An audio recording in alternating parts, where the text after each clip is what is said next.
All right, guys. So Neal Bawa is a technologist who is universally known in the real estate circles as the Mad Scientist of Multifamily.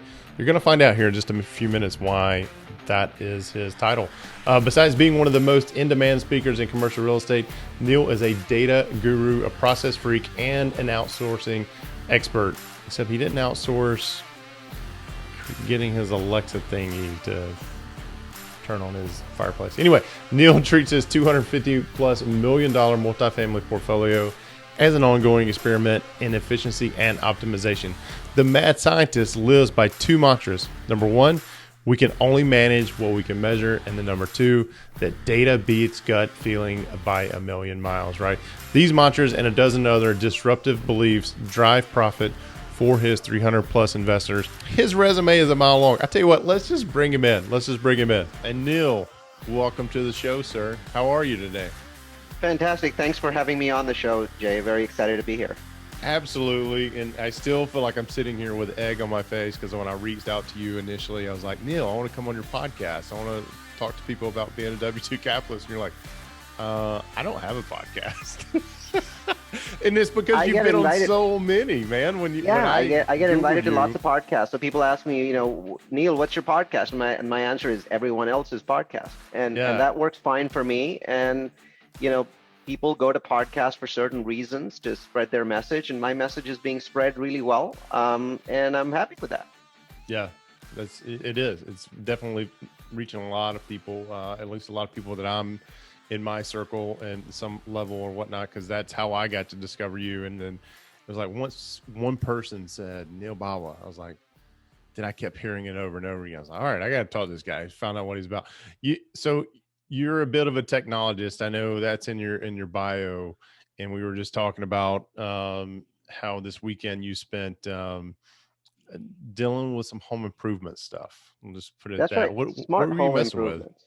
Okay. Well, so I have every kind of smart home improvement in my house as possible. So I was trying to get my fireplaces to come on when I say Alexa Zen. Now it's going to start talking in the background, by the way, because it just heard its name. Um, so when I use that word, I want the fireplace to turn on. I want certain lights to dim. I want the certain lights to turn on. I want a certain spa music from Spotify to play. And I want all of those things to happen at the same time. So that Once. was my weekend to figure out that, the response that she would give to that particular word. And I succeeded at the end of it, though sometimes the fireplace doesn't turn off when it's supposed to. So I'm still dealing with that. That's incredible, man. That's I'm assuming they're all gas fireplaces. Now these are LED fireplaces, so they're Oh, it's a okay. fake Okay. fire, but when it turns on, you have the option to say either A, I'm not going to use its word name, A, and then Zen or Zen with heat. When I say Zen with heat, the fireplace doesn't just turn on as an LED display, it also turns the heater on. So these are 1500-watt heaters. Wow. Okay. Wow. So Newer so you're fireplaces. you are a technologist at heart. I mean that's in your bio. So where did all Yeah. this come from? Where did the technology or strive to become a technologist come Well, from? I think it starts where most people start, right? Your education, right? So I am a Mm, technologist, a computer science degree by education, and what I found was that sitting in a cubicle programming was the most boring thing ever. I wanted to get out there and do stuff. So what I started looking at was applying that technology, applying the ability to do coding, applying the ability to do, to do data science, and I found that in real estate. So just like everybody else, I went out, I had a traditional job. I kind of worked my way up the corporate ladder. I had a successful exit as a partner in a company that we sold for 50 plus million bucks. And then I decided nice. to retire. And the first month, Jay, was awesome. Second month was okay. The third month, I was ready to kill myself. I mean, it was just Of retirement is boredom. not for me. Yeah, I Yeah. cannot retire. I think that's death for me. And I gave it a shot for 3 months. It just didn't work for me. So what I was doing was while I was so let me kind of step back and this will kind of give you some insight into my story, right? So I'm running a technology company. It has hundreds of employees. I'm chief operations officer, and the CEO is actually the owner, so doesn't even show up at work sometimes. Right. So I'm running the company for him. And in 2002, he says, Neal, we are not going to lease our offices. We're going to build one from scratch. And I'm like, that's awesome. That's a great idea. I've always wanted to build an office. And he's like, yes, and you're building it. And I'm like, are you freaking insane?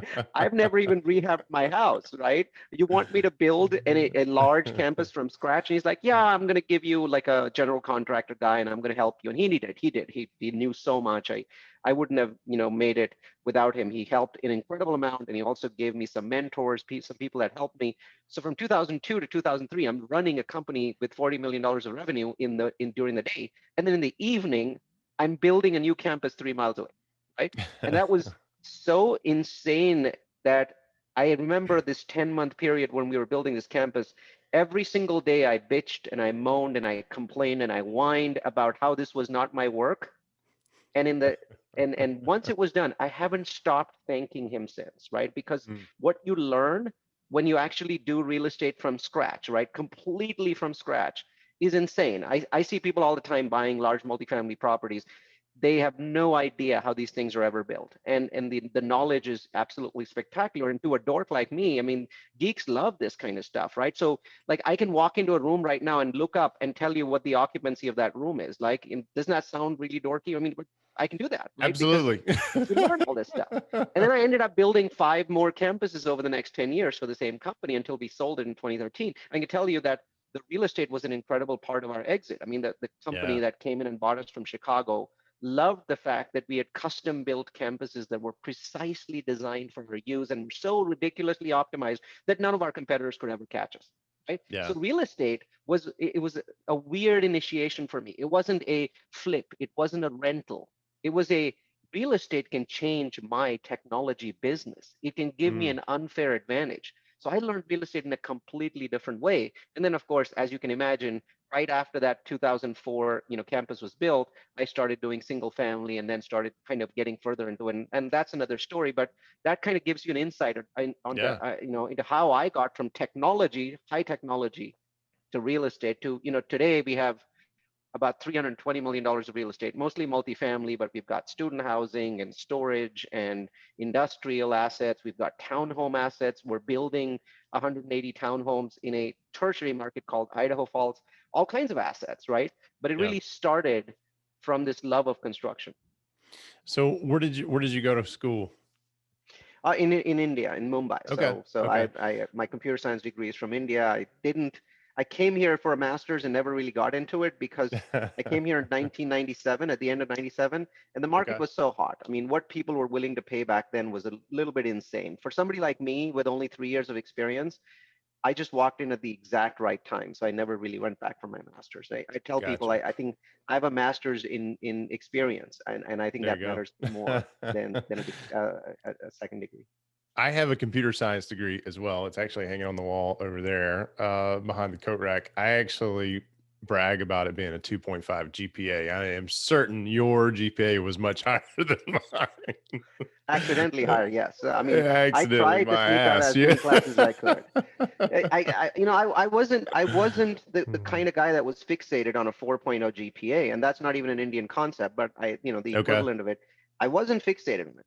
I'm very much focused on applying technology, right? So even with real Gotcha. estate, if you look at what has made me popular out there, it's this course. So if you go to udemy.com/realfocus, you'll see this course, and you'll notice that there's at least 10,000 people taking the course at any point in time. So right now, go to udemy.com/realfocus. You'll see 10,000 people there.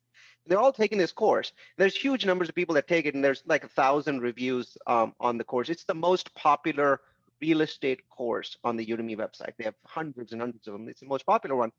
And what's interesting is it's applied data science. Now, if I called it that, nobody would ever take it. So I didn't Hmm. call it that, right? So I called it location magic, the best cities and neighborhoods in the US for real estate investment, because that's really what it is.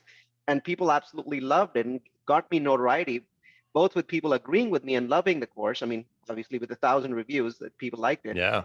but the fact that there were also people who disliked it, who said you're wrong. And I loved that because it was like, okay, I want to know what you're telling me that I don't understand. And a lot of these people had very legitimate points about things where they were successful in cities that I was bashing in my course, like Detroit, Hmm. Michigan. And they were telling me, this is how you make money in Detroit, Michigan. I think I probably learned more there than I Mm, did while I was making the actual course and putting my real focus system. It's a set of metrics.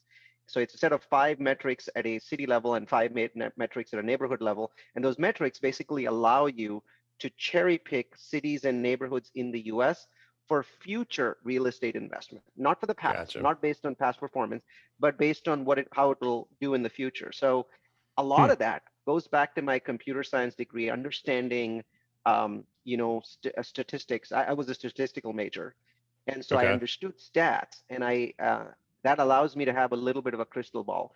That's also why I like multifamily. Okay, a lot of people don't get this, but what I'm about to say, the moment I say it, it'll make sense to you. Anybody who's in apartments in multifamily has an 18-month crystal ball. And that 18-month crystal ball is actually really, really simple. It's ridiculously simple. Go to a market where home prices are going absolutely crazy, like 10, 12, 15, 20% home price Mm-hmm. increases. 18 months from the time that they start going crazy and start going into that double-digit annual growth, you'll start seeing rents go crazy. Why? Mm, Because think about it. All these people that are in that city, what are they all trying? Nobody wants to live in apartments. Not one person that I know that says, I absolutely adore apartments. I would never live in a single family home. Everybody wants to live in a single family home.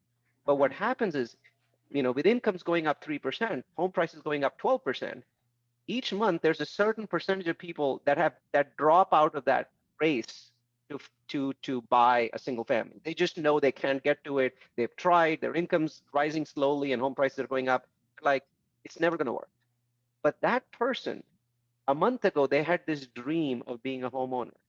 So when they finally move over to apartments, they don't go for a shitty apartment. They go for a nice one that's recently rehabbed because they still mm. want some portion of that dream to live on.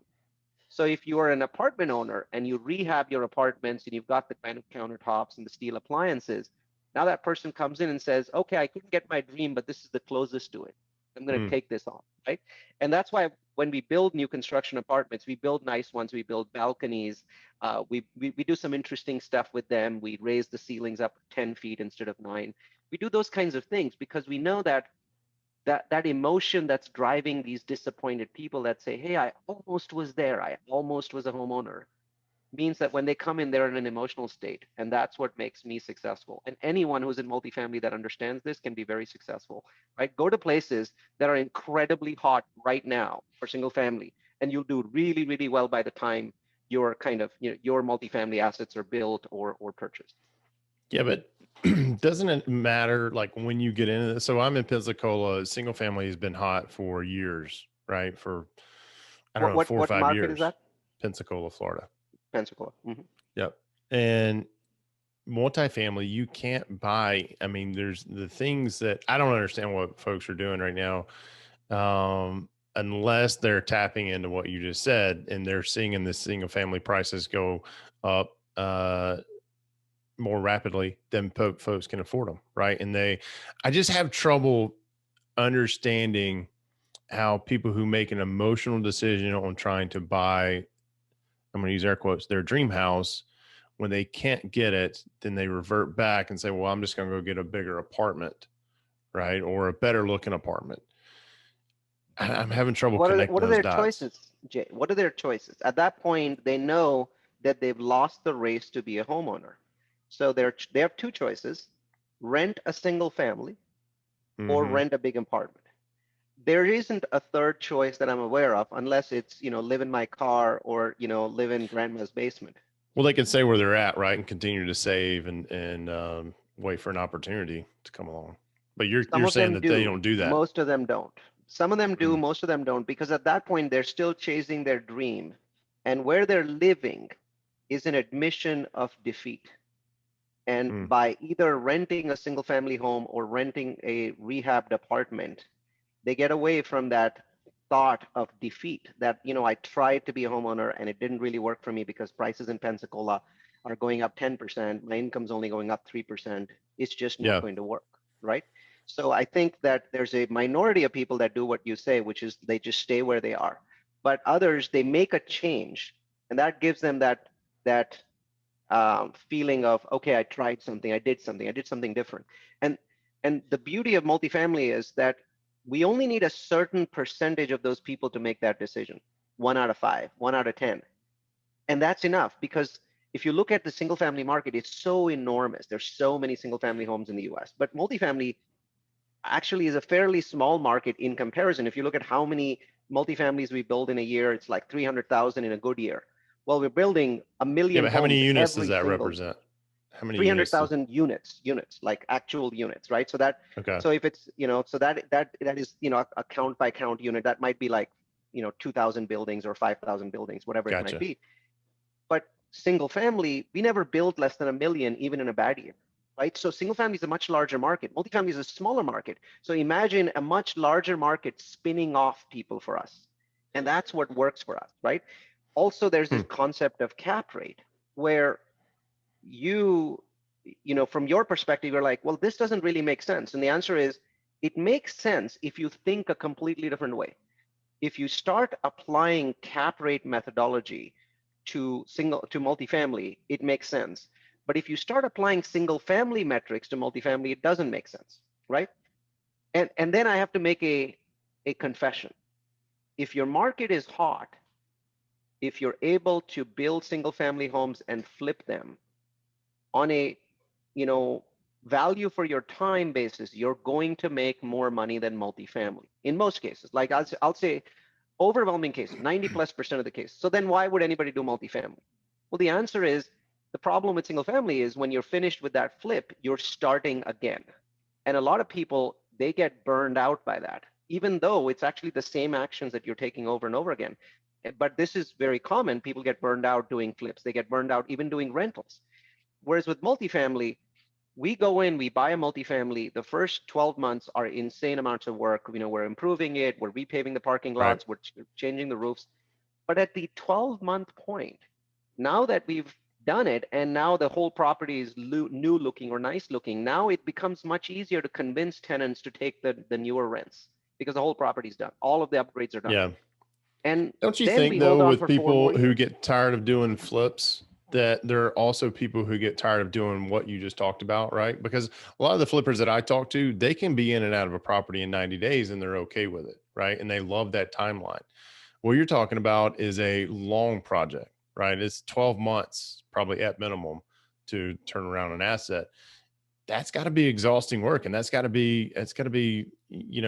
wear on you as well. And after you do 4 or 5 of these, or if you have 4 or 5 of them going on at the same time, I think the burnout factor is very similar, right? It just depends on who that person is and what they're willing to do. Does that make Well, on sense? that we disagree, and I'll tell you why. Because once I'm done with that flip and sell it, all I can do is enjoy the money. And then to make more money, I have to start again. With an apartment, after my 12 months of work, absolutely, there's lots of work. The next 4 years, I'm spending very little time. There are properties where we are only doing a 30-minute meeting every month. And that is the sum total. And even if I didn't do that meeting, the property would probably do really, really well. So yes, you get 1 year of hard work, but then you have 4 years of enjoyment. And so that is what is different. And I can tell you, Jay, that the number of people that move over from flips to multifamily is pretty high. The number of people that go from multifamily, if they make Hmm. it back to flips, is very low. So that is something that I've studied for a long time, and I think some of that is because they consider it going backwards. They don't want to do a unit at a time, even if they're making more money. A lot Yeah. of it is though because they enjoy the capital gains benefits, the taxation benefits. Keep in mind, Yeah. multifamily, most of the money that we make is capital gains. And you reach a point in your life where the taxes become much more important. But Yeah. I, I, Yeah. I have no doubt that Jay Helms is right, and there are people who've gone over to multifamily and jumped back um, to flips simply because they didn't burn out as much on the flips, right? I just find a lot of people do. Yeah, well, that's the kind of folks you're wanting to attract, right? To get part of, to invest with you and partner up with you. I'm wondering, because I've only been investing for 6 years, and I've never done a flip, never flipped anything. We started with single family rentals, and one of the things that I see now, or I hear from other flippers, is, man, it's hard to find deals. And even the guys who buy and hold single family, they're like, man, I want to get into multifamily. And now it seems like multifamily is just oversaturated with everybody and their brother is a syndicator, right? And I I have to I have to believe that the market that we're in now. One of the things that you even put on your Instagram was 48 out of the 50 states are reaching all-time highs in real estate, right? How long is this run going to continue? Um, I do believe there are folks that are out there who think that this is going to be an evergreen field and it's never going to go down again. And I think they're smoking something. But I Probably also, something really good. yeah, yeah. But also I think there's this huge window we're looking at, right? For from 2010-ish until now, where flipping was huge in 2010. People started making money and getting burnout, like you're talking about on flipping, and they're like, man, I can make a little bit more money, not have to work as hard if I invest in passive. Now everybody's kind of flooding to the passive investor case. And I feel like we're on the tip of that whole mountain. And if people aren't careful, it's all going to come rolling down. But the people who are smart and they get out from certain investments and set themselves up, that now, maybe a year or two from now, they can make a lot more money flipping than they can in passive investing.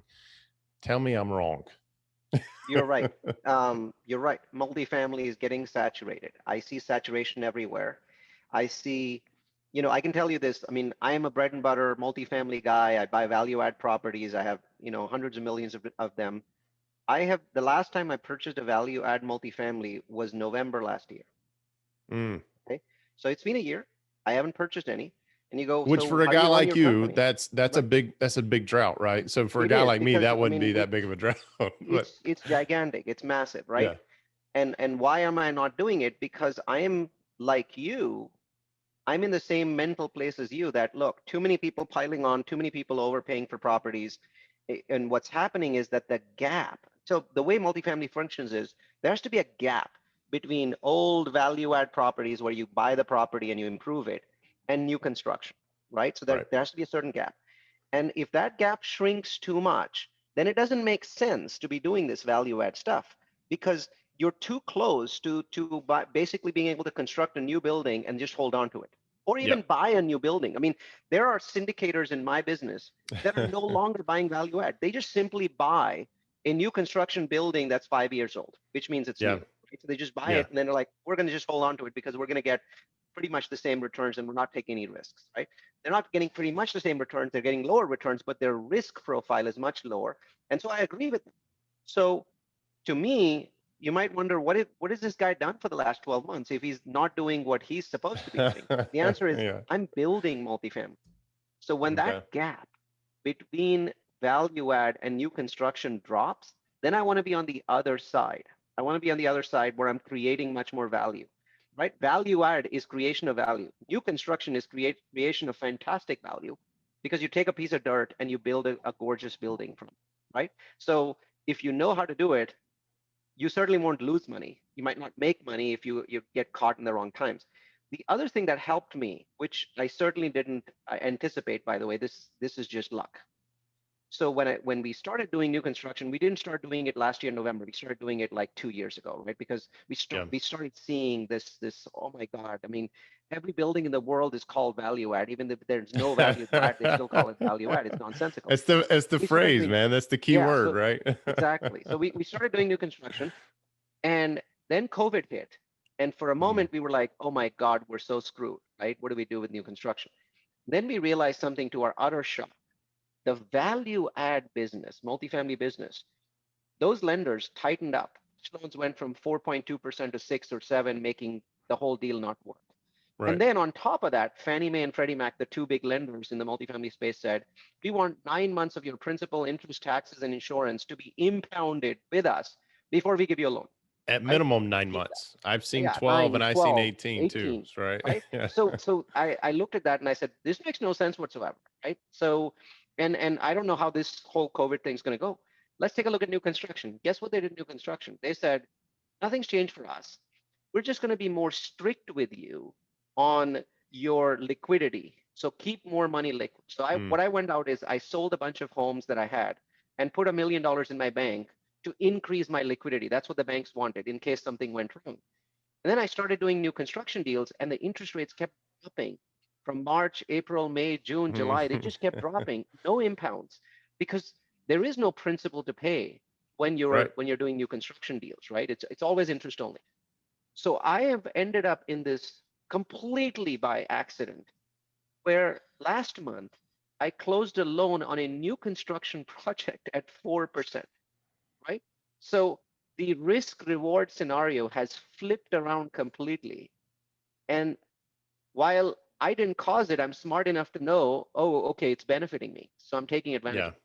Yeah. And you know, you kind of phrase it as being lucky, but that's just hard work meeting opportunity right there. The years that you've put in to figure out how this whole thing works and being um observing what the market's doing, saying, wait a minute, this is not how things should be working, and taking advantage of that is definitely um I mean, it's not being lucky, and it's not on, as you said, it wasn't on purpose, which you didn't go into it thinking this way, but you observed, you knew exactly what was about to happen, and you adjusted, Yep. which I think a lot of people are going to be hurting in the next couple of years because they haven't done something like that.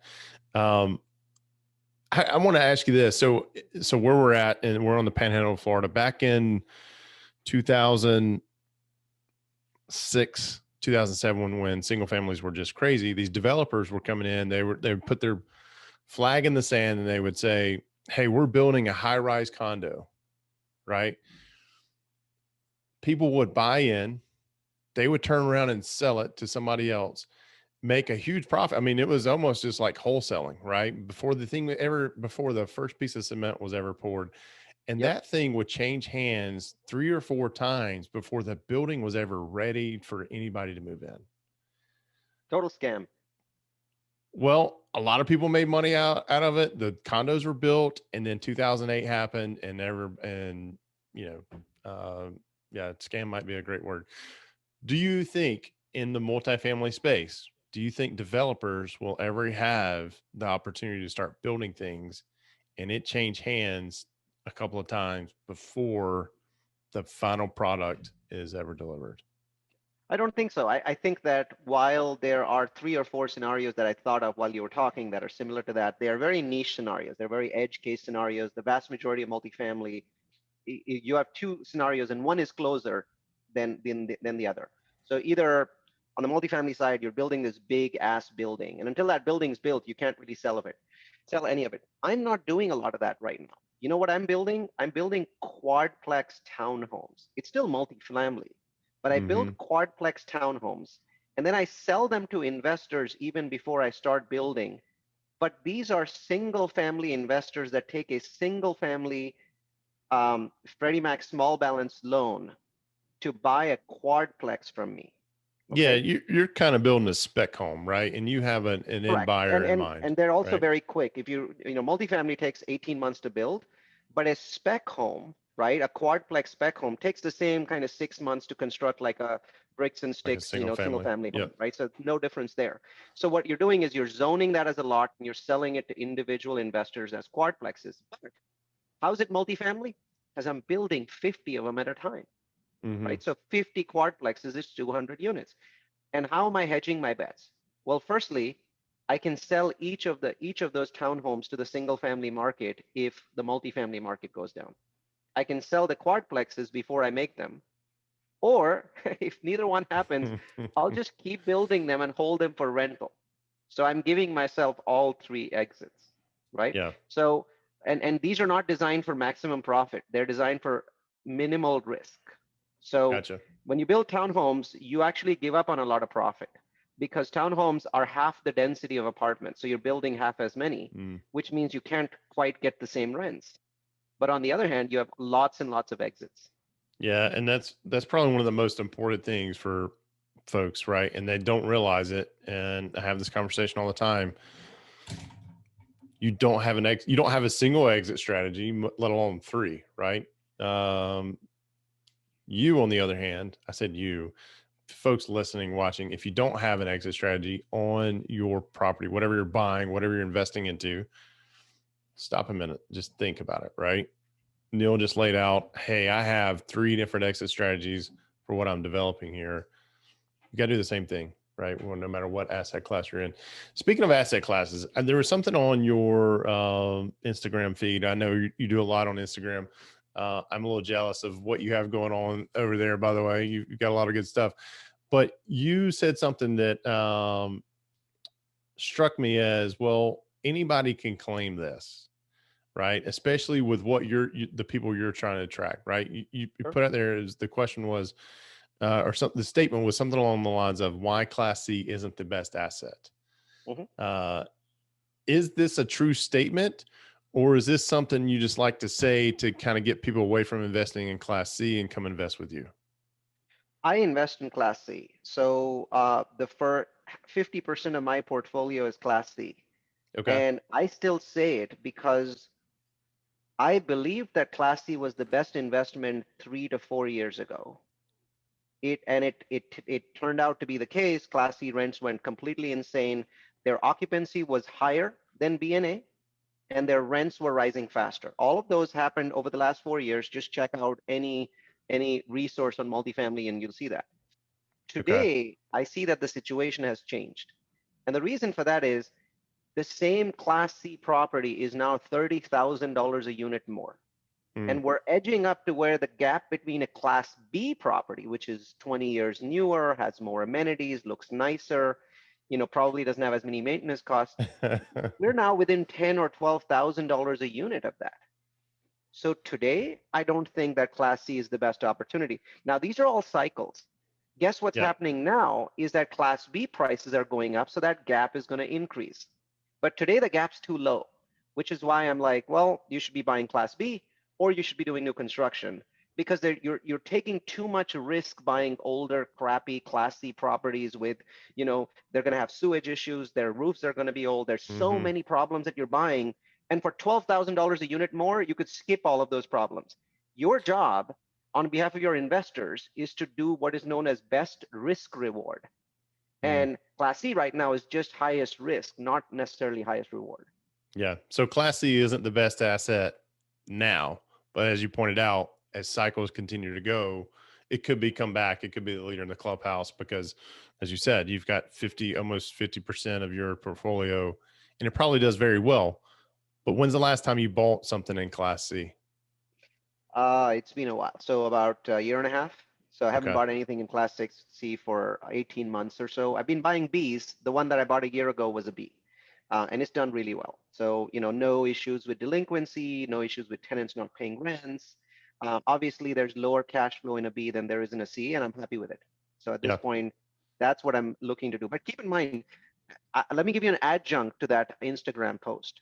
I don't even consider multifamily to be the best asset class in the United States. I'm in multifamily. That's what I make my money on. The best asset class in the United States today, unquestionably, is industrial assets. Mm, Why? Well, this will make resonate with everybody. In the last 8 months, we've had 8 years of e-commerce growth in 8 months. And when you switch from retail to e-commerce, you're switching from strip malls to warehouses. We hmm. need 2 billion square feet more of warehouses than we did in Feb. 2 billion. That's a ridiculously large number. It's going to take years to build 2 billion square feet of warehouses. But Amazon itself has forecasted that they will need 500 million square feet just for their own use, right? And that doesn't really exist because how much of that could be have built in the last 8 months in the middle of a shutdown? So Mm. bottom line is, I mean, there's no asset class right now like industrial. I So, and agree with you on that point. I think there's, people look at, because where we're at, some markets we've looked at, we've driven by, the malls are shut down, not just even strip malls, but just entire, I big don't malls, want to yeah. name one of them, but big malls. Yeah. And I've always wondered why somebody hasn't scooped those up. Somebody did here for where we're at in Pensacola, one of the malls here, and they tore it down. I'm That's like, the only thing you can do. So a lot of people think, oh, we're going to tear this, we're going to go into this mall and we're going to build something in it. We're going to maybe build a multifamily or we're going to build a hotel. I can tell you 99% of the time, I've looked at this math, I've tried to do it, it doesn't work. hmm, Malls are very expensive land, extremely expensive land. They've got very specific zoning. in 3 out of 4 cases, when you buy a mall, you're going to end up ripping it down and building something on it from scratch. Reusing malls is actually a very, very difficult process, and most people can't do it. Believe it or not, the best reuse actually is industrial. But how can you do it when you're buying even a distressed mall? You're buying at $3 a square foot, and you can buy a new industrial at $1.25. Mhm. So they don't do it simply because it never makes any sense to them. Yeah. Well, on the industrial space, all this warehouse space that we need, what is, um, I mean, when I think of a warehouse, I think of something that's 100,000 square feet minimum, right? Mhm. Or even bigger. I don't even know where to start with, but I see all these strip malls that don't have that kind of space, and they're staying empty. They're going to be empty because, like you just said, we've experienced Sure. 8 years of e-commerce growth in the last eight Yeah. months. Some may even those conspiracy theorists out there may even question who's behind the whole COVID thing. Is it Mr. Bezos? I don't know. I'm just throwing that out there. But what can we do with these strip malls that are sitting empty, and they're going to sit empty for a long time? It's very difficult. And a lot of people again are like, I can turn my strip malls into industrial. No, you can't. They don't have roll-up doors, they don't have Right. ramps, they don't have any of those things. You can't really ever do industrial with these things. So your choices are actually pretty narrow. There's only certain things you can do because of zoning and city laws and stuff like that. So it's it's a very difficult ask. What I think is going to do is some of them are going to get repurposed for things like senior housing, which, there's going to be a boom in senior housing over the next 10 years. And you can take some of the strip malls that are zoned a certain way and you can basically convert them into small senior housing projects. And then medical office. So we just went through the greatest, healthcare emergency in modern history. Hmm. Well, as a result, as you can imagine, nobody anywhere will be cutting down healthcare budgets. It just will make no sense. Now Yeah. you have, so yeah, I mean, and then you have this new concept of, do we need to do X and Y, which previously we didn't have money for. Now we need to do it simply because we can't tell people, oh, we knew about COVID and still didn't do some of these things. So bottom line is healthcare budgets are going to keep rising, which means that there's a number of different healthcare aspects like immunology and infection disease, infection control. These are all things that will see boosts, and you can very easily take small strip malls and start converting them into medical offices that are not specific need. Like a dentist medical office is very specific need, water requirements and sewer requirements, but but immunology does not require that. So you can basically take that and reuse it. So I think that they'll get reused a lot. I also think they'll get torn down a lot. So I think Mm. that the retail apocalypse is up upon us, Yeah. and you're going to see some zombie.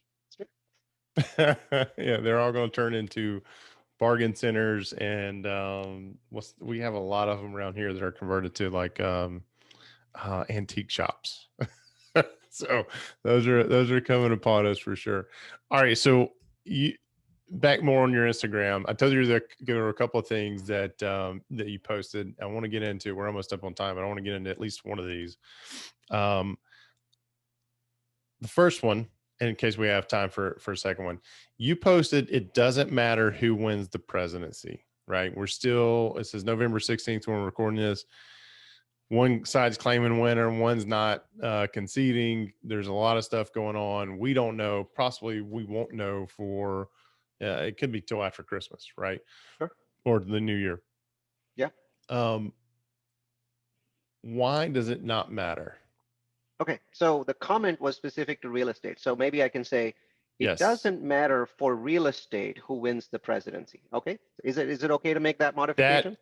Yes, and I was not trying to set you up. I forgot to say that part. You did say that in your Instagram post. For real estate investors, it does not matter who wins the presidency. Yes. Yeah. Because the president of the United States is the chairman of the Fed when it comes to the real estate people. If you look at what has happened in real estate in the last 10 years, none of our gains, or I should say a very small percentage of our gains, have come from what any Republican or Democrat has done, failed to do, or anything related to that. The vast majority of our money has come in because the Fed over the last 15 years has completely changed the way that they do business, flooding the market with humongous amounts of money. They call it quantitative easing, QE1, 2, 3, 4, QE forever. and then cutting interest rates, right? By Now the it's way, be your forever. propeller head was just spinning like a top just then. Yeah, that's right. That's right. Those people, they are the ones that are controlling our destiny at this point of time. If you're a Mm, real estate investor today, you're in a very, very good place. 48 out of 50 markets are hitting all times high. In the middle of a pandemic where we can't even evict people, there are no price drops in multifamily, which makes no sense until you understand that we also have the friendliest Fed in history. mm, They're friendly beyond all reasonable, assumptions. And so to me, the only time when Republicans or Democrats make a difference, anytime they move the needle, is when a party has the Senate and the presidency, and they're very, very close on the House. So they're very close, which certainly wasn't the case. Obviously, the Democrats had full control of the House for the last 4 years. So what we have today is a hung presidency, a president who, in this case, it's going to be a Democrat president most likely, and he's going to have to basically deal with a Republican Senate and a House which is fractured. His own House is fractured between left and far left. His mm. ability to do much is restricted. Now, you might think that that's bad. Yes, it's horrible for the country, but we're talking about real estate. Real estate actually thrives when there's hung governments. And we haven't really had anything but a hung government. Obama had a clear mandate from 2008 to 2010, didn't manage to do anything except Obamacare. So that's one thing that he got done during the time when he had mandate. Then Republicans had it for a couple of years, and they managed to get the tax cuts, their tax cuts. That was a big one for them. They managed to get that done. That did help real estate, right? So my point was, if you control presidency, Senate, and House, you can get stuff done that can hurt real estate or help real estate. But otherwise, it's the Fed. It's the Fed. And the chairman of the Fed, Jerome Powell, was appointed by Trump, right? And Yeah, that's right. he's gonna be there for a while. Okay, that makes sense. I was hoping for a debate, but now you've I don't have anything to debate with you. I knocked it out of the park. Yeah, you did. I have nothing to rebuttal. That was awesome. All That's right, really, so I mean, that's the thinking process. I mean, it's really the 35,000 foot view, right? yeah. And I hate when people get caught up on what's going to happen with the election. Just I said the day I voted, I went live and I was like, look, guys, if you've gone and vote, you've done your thing. You've done your part. Now go get to work. Don't worry about all the crap and craziness going to happen over today and the next several weeks. And I was right. It's been nuts, and everybody's getting pissed off, and everybody's like they're cheating or whatever the case is. Whatever. It's not you getting worried about it and stressing over it is not going to have any outcome on what is decided. Right? It's out of our hands. Exactly. I mean, President Trump has been involved in hundreds of lawsuits in the last 30 years. If somebody is disenfranchising Trump, he knows how to take care of that. Yeah. No one knows how to do that better than President Trump does, right? Yeah. So if somebody is screwing him, he's going to have a million lawyers up their ass. Yeah. Given that you don't have a million lawyers, just get on with it. Yeah. All right. So the other post that I saw you have out there, I think it takes money to make money, right? And one of your posts was talking about, and I hear this a lot of times, that you can make money with no investments, right? I would love for you to dive in and just kind of give it a little bit more of your point there on what you mean by that, because it could be possible. This is going to be a very short conversation, just like before, just like the last topic, in that I didn't get everything I needed out of the Instagram to make sure I understood your position, right? Because Sure. I sit over That's here the and I think, problem with Instagram, right? You have to yeah, say no, stuff and then you don't get to explain it, yeah. right? So It's here just we go. so short. So once again, that was specific to multifamily. So in the Yep. multifamily arena, I I actually, Jay, know more than 100 people that over the last 2 years have made substantial amounts of money. They've never invested a dollar of their own money, and they probably invested a little bit of an education. And they've done something that I actually don't advise doing, but it doesn't change the fact that it's true. I'm against it. I advise against it, but it's true. And that is, that in the multifamily arena, there's so many investors who do not want to basically buy their own multifamilies, build their own, improve them. They're looking to do passive investment. And you mentioned that word earlier in this interview. You mentioned passive investment. And there, I know of more than 100 people who just go out and find these investors and connect them with opportunities that other people have put together. Hmm. Now, do I do that? No. Have I ever done that once? Have I ever paid somebody 1 cent to connect me with passive investors? No. But A, that doesn't make it wrong. And B, I'm a nobody, right? There's 10,000 properties being worked on. So what I care, what I do doesn't matter. What matters is that there are literally thousands of projects right now where people are simply doing introductions. They're doing it in a way that is legally extremely fuzzy. Let's just say, and we'll Hmm. call it gray, though it's a little leaning And you're towards. talking about the gray area of being a sophisticated versus accredited investor, and what's established somebody as a sophisticated investor. Am I following you there? That's correct. And even Okay. if the investor is accredited, even then there are laws that people are not necessarily towing the line on. But for the moment, we have a very flexible and friendly SEC. The Securities and Exchange Mm. Commission is also filled with Trump appointees who are very friendly at this point. We'll see what happens with Biden. But at the moment, they're really not out there beating the crap out of people for doing this. So when you learn how to connect passive investors with people who buy multifamily properties, it's truly one of those cases where you're not investing money. The closest analogy to that is people But who you don't become recommend single people family doing that, brokers. right? Um, Oddly enough, I don't have a, well, I recommend it in a modified way. I say, do that because it helps you get started and then get out of it as quickly as you can. Okay. Yeah. So think of that as a stepping stone. But if you do it more than twice or thrice, then I think that you're cheating yourself. You're cheating yourself out of a future. You gave yourself the credibility, you gave yourself the ability to get started, you gave yourself money in your pocket, and then you basically just kept doing the same thing. Just like people who do, they kind of flip contracts to people, right? Hmm. A lot of them say, I flip contracts to build up wealth, and then I use that wealth to do my own flips or to do my own rentals. It's just a ways to a means, right? That's what I mean. Raise money for other people, do it a few times. You'll get a bunch of investors that will follow you because they Hmm. think that you're the one that these are not your projects, even though they're not. And then do your own projects. So Yeah. if you listen to all of it, I'm not opposed to it. Gotcha. I still think it takes money to get started there, because if you're the guy that's going out and finding the deal, right? Mhm. You're putting it under contract. You've got to put a pretty sizable EMD down. I mean, and if you get to the point where you're starting due diligence, then you're putting some money down to start the due diligence that you get back in closing. So I don't know. I still think it takes money to make money, but I understand what you mean.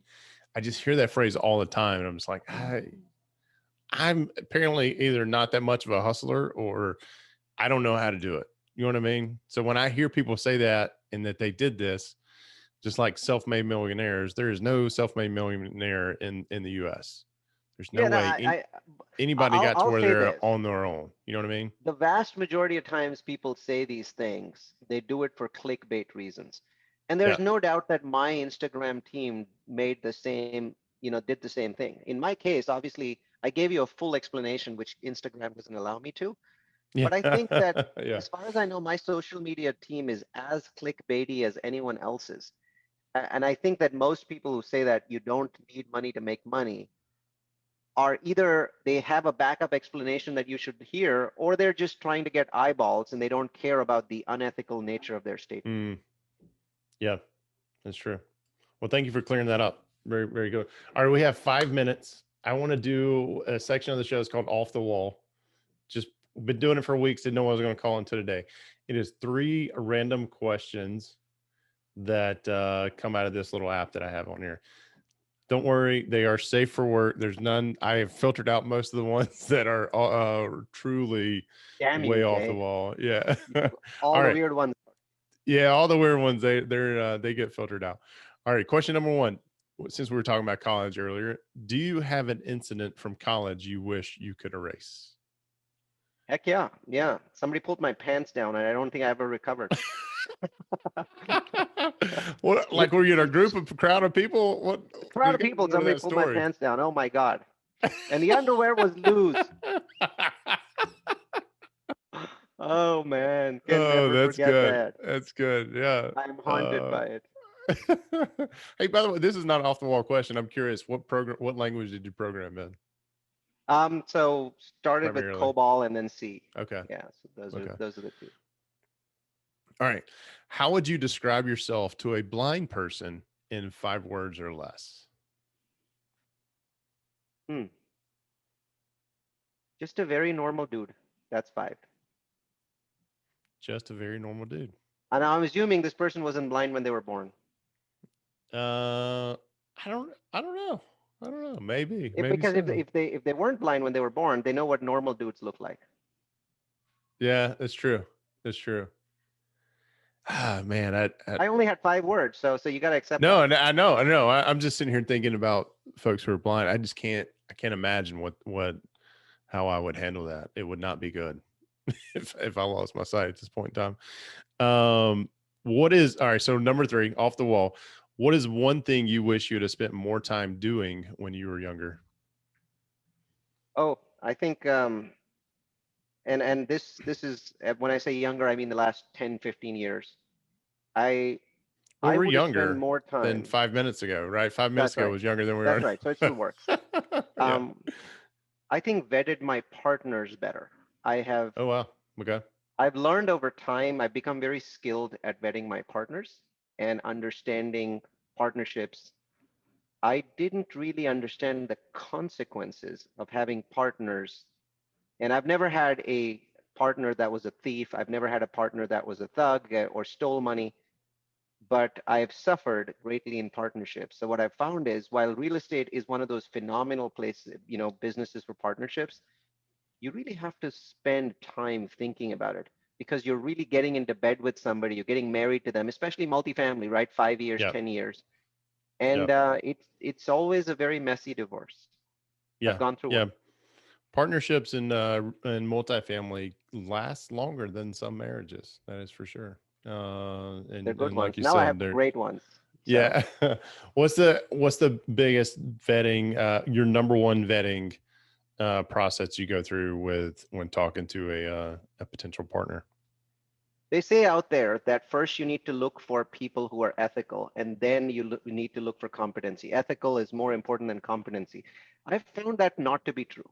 I've actually Yeah. found that sometimes I've had partners that were very ethical. These people are more honest than me, they're more kind than me, but they're nowhere near the level of competency that we needed. So the truth actually is that that statement, which is very common, look for ethics first, then competency, is wrong.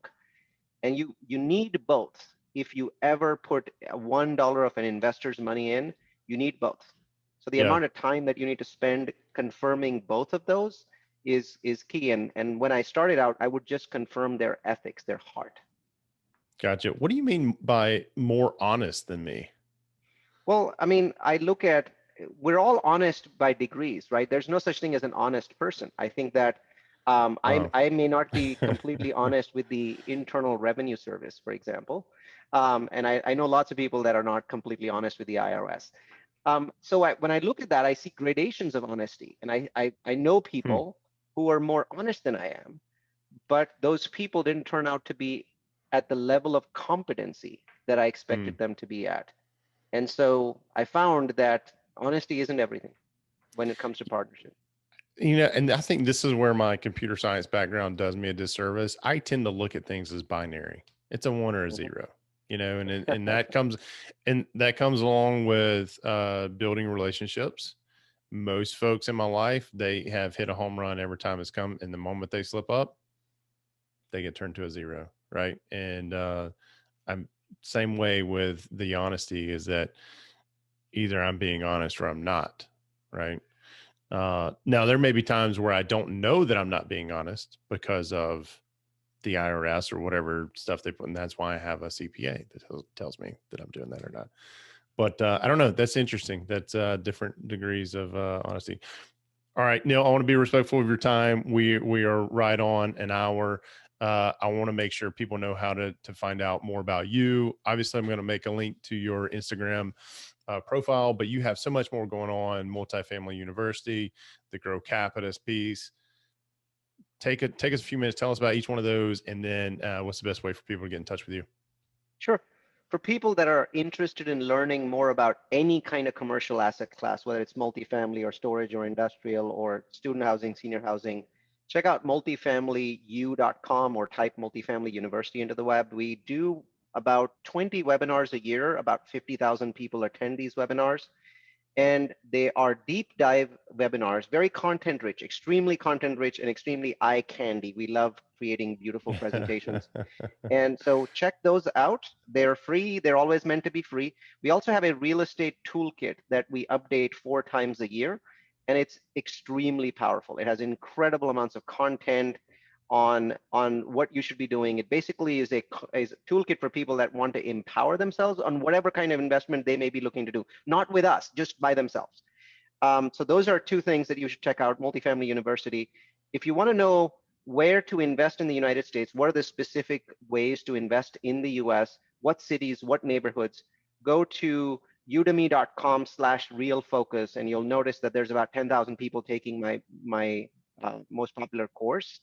Can And you spell that out for me? Because I hear YOU to me. so the letter udemy.com/real focus, REAL focus, and you'll see a huge number of people taking that course, and you can read their reviews and figure out if that course is for you. And then if you're interested in passive investment, we are distributing millions of dollars each year of passive cash flow to our investors. We've invested over $60 million of investor money into multifamily, student housing, industrial, townhomes, new construction, value add, all sorts of assets. So it's a very diversified portfolio, but you get to pick the assets that you're interested in. For that, check out grocapitus.com. That's GRO, no W, GRO Capitus, CAPITUS.com, and you'll see some interesting stuff, including tons of investor evaluations and reviews of people that have gone full cycle with us on their investments. So check out grocapitus.com. I want to make sure I heard you correctly in that you distribute millions of dollars a year to investors In cash flow. That is correct. in cash Every flow. year, including That this year. And that's, what's awesome, this year hasn't been much worse. I mean, we've dipped maybe 10 or 15%, but most of that was because we stopped distributing in Q2 as a precautionary measure, as a right? precautionary measure, but we restarted them in Q3, so there was a dip there, and we're going to catch those investors up to that money because it sat in our bank and didn't really go anywhere. Yeah, which is just that's a statement. That's a goal. It's a new goal. I want to be able to distribute $1 million in cash flow a year. That's awesome. It's pretty awesome to be able to do that and to get feedback from investors that we're making a difference in their life. Yeah. One last way to get in touch with me, the easiest probably, I happen to be, for better or for worse, the only Neal Bawa on the World Wide Web. So if you type in NEAL, and Bawa, BAWA, hit enter, the first 300 or 400 articles are all about it. So you can, well, it's because you're on everybody's podcast. That's the deal. Yeah, exactly. So it makes it easy for you to do like Neal Bawa scam, whatever it is that you're trying to do to check me out. I am not the only Jay Helms, and the guy who has the domain jhelms.com. I can show you the log. Every year I send him an email. Hey man, are you thinking, because he's a professor, and hey, you thinking about retiring? You want to make a deal on the domain? Right. Every year for the last 7 or 8 years. And you'll get there finally. You'll get there. I hope so. Neal, thank you very much for sharing your knowledge and allowing me to pick on you a little bit and pick your brain and get to know more about you, because I've been hearing a lot of great stuff, and now I know why. So hopefully we can do it again. Until next time, we'll see you later. Would love to. Thanks, Jay. Right. Bye-bye. All right, y'all. I hope you enjoyed this episode with Neal Bawa and I. And here's what I would recommend as next steps. Number one, connect with Neal. He's on Instagram. He's very active on Instagram. You heard him talk about his team on Instagram. He puts out some amazing content, primarily hangs out over there. So the second step from here is let me know in the comments. Let me know what you thought about this interview, right? And what resonated with you, was something you agreed with, was something you disagreed with. And if it was me or Neal that you agreed or disagree with, let me know. Let me know. But next up, I want to see you in this playlist right here about all the stuff that all the multifamily interviews I've done. It's going to be right here for you, available right there. See you guys.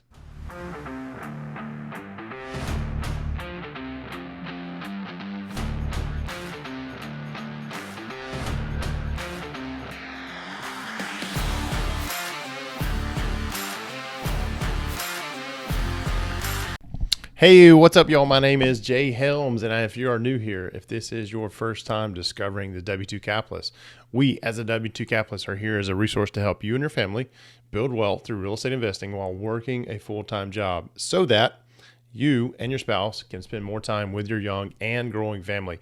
We are here to help you. Tongue got twisted a little bit. We are here to help you create a bigger nest egg and gravitate you toward building generational wealth that you can pass on to your kids. They can pass on to their kids. Pretty much the definition of generational wealth, right? Today's episode is with Mr. Neal Bawa, who thinks, and we get into this, why as a real estate investor, it does not matter who gets elected the president of the United States.